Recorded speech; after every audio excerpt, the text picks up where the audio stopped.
Hello viewers, আজকে আমরা SQL injection বা যেটাকে সংক্ষেপে বলা হয় এসকিউএলআই এর থিওরি অংশ নিয়ে কথা বলবো। পরবর্তীতে আমরা এসকিউএল ইনজেকশনের প্র্যাকটিক্যাল ভিডিওগুলো দেখব। ওকে, তো আজকে আমরা এসকিউএল ইনজেকশন নিয়ে শুরু করতে যাচ্ছি। এটা খুবই একটি গুরুত্বপূর্ণ একটা টপিক এবং বর্তমান ওয়েব জগতে, ওয়েব হ্যাকিং জগতে এটা হচ্ছে খুবই গুরুত্বপূর্ণ একটি ভালনারেবিলিটি। এবং এই অ্যাটাক টেকনিক ব্যবহার করে অ্যাটাকার ডেটাবেস থেকে একজন সিক্রেট সব ডেটা বের করে ফেলতে পারে। একটা অ্যাপ্লিকেশনের সব ডেটাই কিন্তু থাকে অ্যাকচুয়ালি ডেটাবেসে, এবং আম, তাতে কিন্তু ডেটাগুলো সব ফরম্যাট করা থাকে। তো এসকিউএল ইনজেকশন অ্যাটাকের মাধ্যমে একজন অ্যাটাকার ডেটাবেস থেকে সব সিক্রেট ডেটা বের করে ফেলতে পারে। ইউজার অ্যাকাউন্ট এবং একটা ইউজারের অ্যাকাউন্ট, অ্যাডমিন অ্যাকাউন্ট, সেটা টেক ওভার করে ফেলতে পারে। একটা ওয়েবসাইট ফুল মডিফাই বা ফুল ওয়েবসাইটটাই ডিলিট করে ফেলতে পারে। এমনকি পুরো সার্ভার কম্প্রোমাইজ করতে পারে। তো আজকের ভিডিওতে আমরা জানবো এসকিউএল ইনজেকশন কি, এসকিউএল ইনজেকশন কিভাবে হয়, এসকিউএল ইনজেকশনের অ্যাটাক মেথডোলজি এবং এসকিউএল ইনজেকশনের বিভিন্ন টাইপ। তো চলুন শুরু করি। তো এসকিউএল ইনজেকশন হচ্ছে এমন একটি ভালনারেবিলিটি যেখানে অ্যাটাকার এসকিউএল কোয়েরি, যার মাধ্যমে ডেটাবেস থেকে ডেটা ফেচ করে আনা হয়, সেই এসকিউএল কোয়েরিটা টার্গেট করে। ক্ষেত্রে বলে রাখি, এখানে প্রথমে একটা উদাহরণ দিয়ে নেই যে একজন ইউজার, সে হয়তো একটি ওয়েবসাইট ব্রাউজ করছে। তো ওয়েবসাইটটি ব্রাউজ করার সময় সে হয়তো একটি জুতা কিনবে। তো সে যখন তার ইন্টারফেসে দেখবে, দেখার পরে সে সেখানে ক্লিক করবে।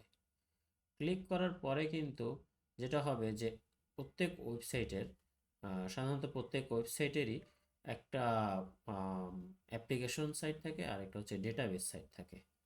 সো এই অ্যাপ্লিকেশন থেকে ডেটাবেজে কল হয়।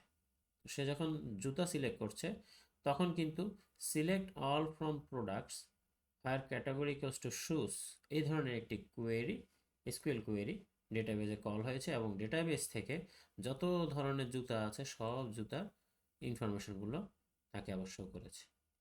তখন আবার পরবর্তীতে ইউজার যদি আবার স্নিকার্স এই টাইপটা সিলেক্ট করে, যেমন select all from products where name use to sneakers, তখন কিন্তু স্নিকারের টাইপ অনুযায়ী স্কুয়েল হচ্ছে ডেটাবেজের ল্যাঙ্গুয়েজ। সো এসকিউএল ডেটাবেস থেকে সেই স্নিকারের ডেটাগুলো নিয়ে ইউজারকে শো করে। অ্যাটাকার কি করে, অ্যাটাকারের ইচ্ছে থাকে বা অ্যাটাকারের লক্ষ্য থাকে যে হচ্ছে যে কোনোভাবে হোক এই ওয়েব অ্যাপ্লিকেশনের এই ইন্টারফেসটাকে বাইপাস করে ডেটাবেজের সাথে সরাসরি কানেকশন বিল্ড আপ করা। এবং যদি একবার অ্যাটাকার ডেটাবেজের সাথে কানেকশন বিল্ড আপ করে ফেলতে পারে, তাহলেই কিন্তু এসকিউএল ইনজেকশন সম্ভব। চলুন, একটু আগে আমরা দেখেছি যে select all from products where category equals to shoes, where category equals to shoes, এটা একটি এসকিউএল কোয়েরি। এসকিউএল এর ফুল মিনিং হচ্ছে স্ট্রাকচার্ড কোয়েরি ল্যাঙ্গুয়েজ। সো এর মাধ্যমে ডেটাবেস থেকে যত শুজের শু ক্যাটাগরির প্রোডাক্ট আছে সবগুলো কিন্তু সে ফেচ করে নিয়ে আসছে। এখন একজন অ্যাটাকার, সে যদি এই কোয়েরির সাথে একটি অর ক্লজ অ্যাড করে এবং 1 = 1, আমরা সবাই জানি 1 = 1 এটা ট্রু। তো এই ধরনের একটি কোয়েরি যদি সে রান করতে পারে, তারপরে যদি সে হচ্ছে কমেন্টের মাধ্যমে বাকি অংশ মুছে দিতে পারে, তাহলেই কিন্তু যদি এটা ডেটাবেজে সে রান করতে পারে, অর্থাৎ অর 1 = 1, এই কোয়েরিটা যদি এই শুজের পরে সে যদি বাড়তি কিছু রান করতে পারে, তাহলেই কিন্তু এসকিউএল ইনজেকশন করা সম্ভব। এবং এর মাধ্যমে আমরা যে প্র্যাকটিক্যাল ভিডিওগুলো দেখব, সেখানে আস্তে আস্তে আমরা দেখব যে কিভাবে অন্য ইউজারের ডেটা দেখা যায়, কিভাবে ডেটাবেজ মডিফাই করে ফেলা যায়, কিভাবে ডেটা ডিলিট করা যায়, কিভাবে অ্যাডমিন অ্যাক্সেস নেওয়া যায়। তবে সার্ভার কম্প্রোমাইজ এবং ডিনায়াল অফ সার্ভিস এইগুলো আমরা প্র্যাকটিক্যালি দেখাবো না। যদি কখনো সম্ভব হয় তাহলে ভবিষ্যতে আমরা ট্রাই করব। তো সার্ভার কম্প্রোমাইজ করতে পারে এবং ডস অ্যাটাকও চালাতে পারে এই জাস্ট এসকিউএল কোয়েরি এসকিউএল অ্যাটাকের মাধ্যমে। অনেকে মনে করে যে হচ্ছে এসকিউএল ইনজেকশন যে শুধুমাত্র এই সিলেক্ট কোয়েরির মাধ্যমে হলেই মনে হয় করা সম্ভব, কিন্তু বিষয়টি এমন না। এটা অনেক জটিল যে শুধুমাত্র সিলেক্ট কোয়েরি হবে তা না, বা সিলেক্ট হোয়ার ক্লজ হবে এমন না। এটি আপডেট স্টেটমেন্টের মধ্যে হতে পারে। যারা এসকিউএল সম্পর্কে জানেন, অবশ্যই এই অ্যাটাকটি যারা করতে আসবেন তাদের অবশ্যই এসকিউএল সম্পর্কে জানা থাকতে হবে। সেক্ষেত্রে আপডেট স্টেটমেন্ট হতে পারে, ইনসার্ট স্টেটমেন্ট হতে পারে, অর্ডার বাই ক্লজের মধ্যে থাকতে পারে, টেবিলের নেমের মধ্যে থাকতে পারে, কলামের নেমের মধ্যে থাকতে পারে। তো একজন পেনিট্রেশন টেস্টার যখন টেস্ট করবেন তার জন্য এটা কিন্তু খুব ইম্পর্টেন্ট যে অ্যাকচুয়ালি তাকে আগে বুঝতে হবে যে কোয়েরি স্ট্রাকচারটা কী ধরনের ডেটা টাইপ আছে, এবং কোয়েরির উপর ভিত্তি করে কী ধরনের রেসপন্স আসছে। হ্যাঁ, এটা কেন ইম্পর্টেন্ট যে অনেক সময় দেখা যায় যে একটা এসকিউএল কোয়েরির সাথে আরেকটা এসকিউএল কোয়েরি ডিপেন্ডেন্ট থাকে। তো আপডেট স্টেটমেন্ট আমরা জানি যে আপডেট স্টেটমেন্টের মাধ্যমে কিন্তু একটা যদি একটা রং কোয়েরি, একজন পেনিট্রেশন টেস্টারের দেওয়া একটা রং কোয়েরি যদি প্রোডাকশন ডেটাবেজে কোনো ধরনের চেঞ্জ করে ফেলে বা কোনো ধরনের হ্যাম্পার করে ফেলে, তাহলে কিন্তু জিনিসটা খুব ডিজাস্টার্স হতে পারে। সো সেই ক্ষেত্রে একটু সাবধান থাকতে হবে, এবং যারা টেস্টিং করবেন তারা এটা অবশ্যই খেয়াল করে নেবেন যাতে কোয়েরি স্ট্রাকচারটা আগে বুঝতে পারেন, ডেটার টাইপ বুঝতে পারেন, রেসপন্সের বিহেভিয়ার বুঝতে পারেন। সো অ্যাটাক চালানোর আগে সবসময় টেস্টিংটা আগে করে নিতে হবে যে হচ্ছে জাস্ট যেসব পসিবল কিনা। ওকে, সো এসকিউএল টাইপ নিয়ে আলোচনা করছি। যে এসকিউএল টাইপ, এসকিউএল ইনজেকশনের বেসিক্যালি 5টা ধরন পাওয়া যায়। তার মধ্যে নাম্বার 1 হচ্ছে error based SQL injection, number 2 union based SQL injection, number 3 blind SQL injection, number 4 time based, এবং number 5 out of band. So আমি একটু বর্ণনা করছি। এরর বেসড এসকিউএল ইনজেকশনটা কি আসলে এই ক্ষেত্রে যে অ্যাটাক করবে সে অ্যাটাকার সবসময় চায় যে হচ্ছে হলো ডেটাবেস থেকে বা অ্যাপ্লিকেশন থেকে যে কোনো ধরনের একটা এরর জেনারেট করতে। হ্যাঁ, যে কোনো ধরনের একটা এরর জেনারেট করতে পারে। সেটা যদি হতে পারে 500 সার্ভার এরর, সেটা হতে পারে মাইস্কুয়েল এরর, বা হচ্ছে এসকিউএল এরর। কোনো ধরনের একটা এরর যদি সে আহ, আহ, বের করতে পারে তাহলে কিন্তু সেটা হচ্ছে হলো গিয়ে এরর বেস এসকিউএল ইনজেকশনে কাজ করবে। নাম্বার 2 হচ্ছে union base SQL injection. Union base SQL injection হচ্ছে এসকিউএল এর মাধ্যমে ডেটাবেস থেকে কিছু ডেটা নিয়ে আসা হচ্ছে অ্যাপ্লিকেশন লেভেলে। সো আর ইউনিয়নের মাধ্যমে সেটা করবে কি যে অলরেডি এসকিউএল থেকে কিছু ডেটা নিয়ে আসতেছে। হ্যাঁ, যেমন আমরা শুয়ের উদাহরণটাই বলি, সেখানে হয়তো বা 10টা জুতার আহ, জুতার প্রোডাক্ট নিয়ে আসতেছে। তো এখন তার সাথে আরও কিছু ডেটা আরও কিছু ডেটা অ্যাড করে নিয়ে আসাটাই হচ্ছে ইউনিয়ন বেসড এসকিউএল ইনজেকশন। সেখানে ইউনিয়ন কোয়েরি ইউনিয়ন ক্লজটা ইউজ করা হয়। ইউনিয়ন ক্লজটা ইউজ করার মাধ্যমে হচ্ছে মেইন যেই কোয়েরি ছিল তার সাথে আরও কিছু ডাটা তার সাথে অ্যাড করে নিয়ে আসা হয়, সেটা হচ্ছে union based SQL injection. Blind SQL injection, blind SQL injection হচ্ছে যে আপনার এসকিউএল এর থেকে কোনো ধরনের মানে এসকিউএল ইনজেকশন করার পরে কোনো ধরনের কোনো চেঞ্জ বোঝা যায় না। হ্যাঁ, কোনো ধরনের কোনো মেসেজ আসে না। হ্যাঁ, যেমন হচ্ছে হলো ওয়েলকাম বা এই ধরনের কোনো মেসেজ আসে না, বা কোনো ডেটা আসছে না, বা কোনো এরর আসতেছে না। তো তখন আসলে কিভাবে ব্লাইন্ড অর্থাৎ পুরোপুরি এক ধরনের মানে ব্লাইন্ড একদম গেজ গেম একটা আছে, এখানে একটা গেসিং এর একটা ব্যাপার স্যাপার আছে। তো সেইখানে একটা ব্লাইন্ড একটা এসকিউএল ইনজেকশন করা হয়, সেটাকে বলা হচ্ছে ব্লাইন্ড এসকিউএল ইনজেকশন। একেবারে যে কোনো রেসপন্স পাওয়া যায় না এমন না, কিছু রেসপন্স পাওয়া যায়, তবে সেক্ষেত্রে এটা একটু tricky. Time based blind SQL ইনজেকশনটা হচ্ছে এই টাইম বেসড এসকিউএল ইনজেকশনে অ্যাকচুয়ালি আমরা এখানে একটা কথা বলেছিলাম যে রেসপন্স বিহেভিয়ারটা খুবই ইম্পর্টেন্ট। রেসপন্স বিহেভিয়ারটা বোঝার চেষ্টা করে, অর্থাৎ অ্যাটাকার আপনার টাইম বেসড যে ব্লাইন্ড এসকিউএল ইনজেকশন আছে সেখানে সে আসলে টাইম একটা স্লিপার টাইম অ্যাড করবে বা একটা পজ অ্যাড করবে। অনেক সময় আমরা সার্ভার কোথাও ক্লিক করি, হ্যাঁ, একটা লিঙ্কে ক্লিক করি, তো দেখা গেছে যে একটা লিঙ্কে ক্লিক করলাম বা সে যে শু সিলেক্ট করলো সেখানে সাপোজ তার রেসপন্সটা আসতে, শুটা লোড হতে তার সাপোজ 3 সেকেন্ড সময় লাগলো। কারণ অ্যাটাকার করলো কি, এর মধ্যে এমন একটা কোয়েরি লিখলো, স্লিপ কোয়েরি, বা হচ্ছে একটা পজ করার জন্য, যে সেখানে 5 সেকেন্ড না হয়ে 10 সেকেন্ড পরে আসলো। তখনই কিন্তু বোঝা যাবে যে হ্যাঁ, এই জায়গাটা এসকিউএল ইনজেকশন সম্ভব। আর out of band SQL injection, এইটা হচ্ছে আপনার খুবই অ্যাডভান্স লেভেলের এক ধরনের এসকিউএল ইনজেকশন, যেখানে অ্যাকচুয়ালি ডেটাবেস থেকে রেসপন্স না হয়ে, রেসপন্সটা ইউজারের কাছে না এসে ডেটাবেসের মাধ্যমে, অর্থাৎ ডেটাবেসকে দিয়েই একটা এক্সটার্নাল রিকোয়েস্ট করা হয়।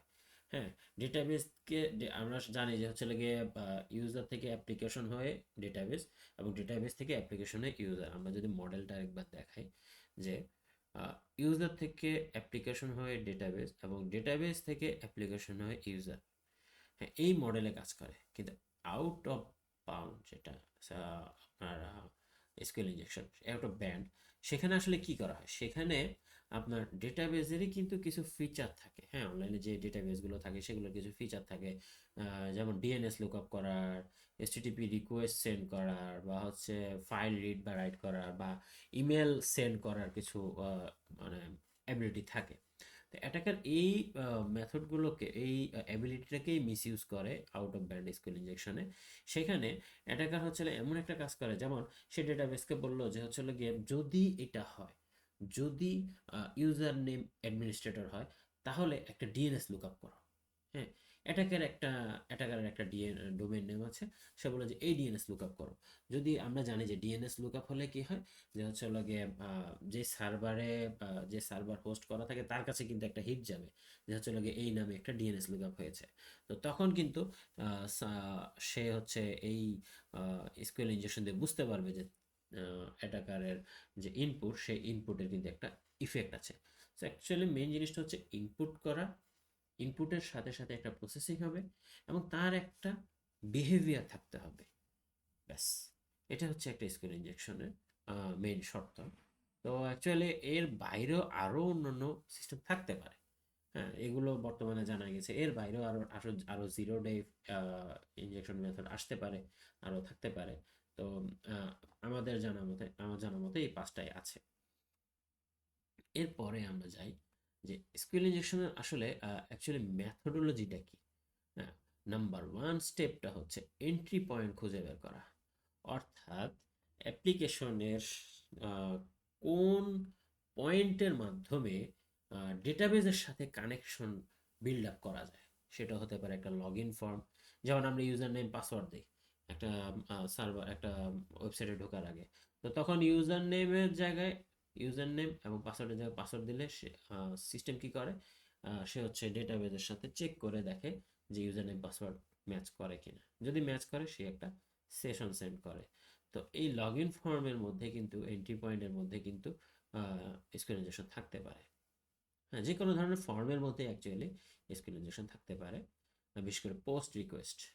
তারপরে আছে ইউআরএল প্যারামিটার, ইউআরএল এর মাধ্যমে অনেক কিছু ফেচ করে নিয়ে আসা হয়। আমরা জানি যে ইউআরএল প্যারামিটারের মাধ্যমে অনেক কিছু ফেচ করে নিয়ে আসা হয়। সেই ধরনের প্যারামিটারগুলো কিন্তু এসকিউএল ইনজেকশনের একটা গুরুত্বপূর্ণ মেথড। এছাড়াও আছে সার্চ বক্স। সার্চ বক্স মাধ্যমে কিন্তু অনেক কিছু সার্চ করে দেখা যায় যে একটা প্রোডাক্ট অ্যাভেলেবল আছে কিনা। তো তখন কিন্তু ব্যাক এন্ডে একটা কোয়েরি রান হয়, হ্যাঁ, যে হচ্ছে লোকে এই জিনিসটা অ্যাকচুয়ালি আছে কিনা। তো সার্চ বক্সটা কিন্তু খুবই ইম্পর্টেন্ট। অনেকেই কিন্তু সার্চ বক্স ফিল্টারিং করে না, কারণ হচ্ছে গিয়ে অনেক স্পেশাল ক্যারেক্টার থাকতে পারে। হ্যাঁ, তো এই সার্চ বক্সের মধ্যে কিন্তু অ্যাকচুয়ালি এন্ট্রি পয়েন্ট থাকতে পারে এসকিউএল ইনজেকশনের জন্য। আপনি প্রথমে এন্ট্রি পয়েন্ট পেয়ে গেছেন, তারপরের কাজটা কি? তারপরের কাজটা হচ্ছে যে অ্যাকচুয়ালি এখানে ইনজেকশন সম্ভব কিনা। হ্যাঁ, এর জন্য বেসিক যেটা হয় যে হচ্ছে লাগে একটা সিঙ্গেল কোট অথবা ডাবল কোট অ্যাড করা হয়। অর্থাৎ আমাদের যে এন্ট্রি পয়েন্টটা আছে, অর্থাৎ যেখানে আমরা ভ্যালু দিচ্ছি, ইনপুট ভ্যালু দিচ্ছি, ফর্মের ভ্যালু বা ইউআরএল প্যারামিটার ভ্যালু বা সার্চ ভ্যালু, সেখানে অ্যাকচুয়ালি এন্ট্রি পয়েন্টটাতে ইনজেকশনটা টেস্ট করা হয় একটা সিঙ্গেল কোড বা একটা ডাবল কোড এর মাধ্যমে চেক করে দেখা হয় যে হচ্ছে অ্যাকচুয়ালি কিছু ভেঙে যাচ্ছে কিনা, বা অর 1 = 1, 1 = 0, অ্যান্ড 1 = 0, এই ধরনের বিভিন্ন কন্ডিশন দিয়ে, এই কন্ডিশনগুলো দিয়ে আগে দেখা হয় যে অ্যাকচুয়ালি কিছু হচ্ছে কিনা। এই কিছু হওয়াটা কিন্তু মানে খুব মেজর কিছু ধরা যাবে এমন না। এটা হতে পারে সার্ভারের একটা এরর দেখানো, আবার একটা ক্যারেক্টার হয়তোবা একটা ক্যারেক্টারের জায়গায় আরেকটা ক্যারেক্টার চলে আসা। আবার এমন হতে পারে যে হচ্ছে হলো গিয়ে সার্ভার রেসপন্স দিতে ডিলে করছে, অর্থাৎ কোনো রকমের, এই যে আমরা 5 ধরনের টাইপ নিয়ে কথা বলেছি, মানে কোনো ধরনের রেসপন্সের বিহেভিয়ার, অ্যাপ্লিকেশনের বিহেভিয়ারে কোনো চেঞ্জ আনা যায় কিনা। যদি আনা পসিবল হয়, সেটা হচ্ছে আমরা ইনজেকশন টেস্ট হয়ে গেল। ইনজেকশন টেস্টের পরের স্টেজ হচ্ছে আপনার ডেটাবেস আইডেন্টিফাই। অ্যাকচুয়ালি আমরা ইনজেকশন করে ফেলছি, এখন ইনজেকশন করার পরে এক এক ডেটাবেসের কিন্তু এসকিউএল এর ধরন লেখা বা এসকিউএল এর সিনট্যাক্স এক এক রকম। মাইস্কুয়েল, এমএস এসকিউএল, ওরাকল, এর বাইরে আরও অনেক ডেটাবেস আছে, পোস্টগ্রেসকিউএল। তো এক এক ডেটাবেসের অ্যাকচুয়ালি ধরন ভিন্ন। তো দেখা যাবে এক ডেটাবেসের জন্য যা কাজ করতেছে সেটা আরেক ডেটাবেসের জন্য কাজ করতেছে না। হ্যাঁ, তো এই কারণে ডেটাবেস সম্পর্কে একটু জানতে হবে এবং ডেটাবেসটা আইডেন্টিফাই করতে হবে। যে প্রথম কাজ মানে ইনজেকশন পসিবল হওয়ার পরের স্টেজ হচ্ছে ডেটাবেসটা আইডেন্টিফাই করা। হ্যাঁ, যে কী ধরনের ডেটাবেস অ্যাকচুয়ালি আমাদের হিডেন আছে অ্যাপ্লিকেশনের অ্যাপ্লিকেশন লেয়ারের পিছনে, অ্যাপ্লিকেশনের পেছনে কোন ডেটাবেসটা আছে। ওকে, ডেটাবেস আইডেন্টিফাই করা হয়ে গেলে পরের কাজগুলো খুবই সোজা। জাস্ট এগুলোকে এবার ডেটাবেস ইনফরমেশন করা হয়, যে ডেটাবেসের নেম কি হবে, ডেটাবেসের ভেতরে কি কি টেবিল আছে সেগুলো খুঁজে বের করা, বা সেই টেবিলগুলোতে কি কি কলাম আছে তা বের করা। তো এই ক্ষেত্রে মানে ডেটাবেস আইডেন্টিফাই করার পরে অ্যাকচুয়ালি এগুলোতে তেমন একটা সময় লাগে না। ডেটাবেস, টেবিলস, কলামস, আবার বিভিন্ন ধরনের ডিফেন্স মেকানিজম থাকে যেগুলোর কারণে অ্যাকচুয়ালি আরও বেশি সময় লাগতে পারে। ডেটাবেস ইনফরমেশনের পরের স্টেজটা হচ্ছে ডেটা এক্সট্রাক্ট করা। সো টেবিলের নাম জেনে ফেলেছে, তারপরে কলামের নাম জেনে ফেলেছে, এরপরের কাজটা কি? এরপরের কাজটা খুবই ইজি, যে হচ্ছে লেগে কোন কলামে কি কি ডাটা আছে, ইউজার নেম কি, পাসওয়ার্ড কি, মেল কি, এছাড়া হচ্ছে লোকে আরও অনেক ডেটা কি আছে না আছে সব বের করে ফেলা যায়।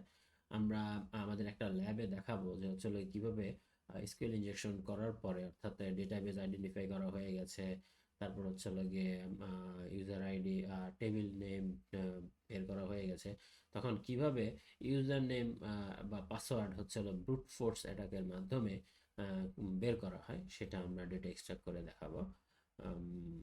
এটা হচ্ছে আমাদের একটা গোল। তো এই ছিল আমাদের এসকিউএল ইনজেকশনের একদম বেসিক ধারণা। তো এর পরবর্তীতে আমরা একেবারে প্র্যাকটিক্যালে চলে যাব। আমাদের প্র্যাকটিক্যাল, আপনারা জানেন যে হচ্ছে আমরা থিওরি এবং প্র্যাকটিক্যাল দুটো আলাদা শেখার ট্রাই করব। তো হচ্ছে থিওরি পার্টটা আলাদা, প্র্যাকটিক্যাল পার্টটা আলাদা, আমরা প্রত্যেকটার আলাদা আলাদা ভিডিও দিব। তো প্র্যাকটিক্যাল ভিডিও খুব শীঘ্রই আপলোড হবে। তো সে পর্যন্ত সাথেই থাকুন। ধন্যবাদ সবাইকে।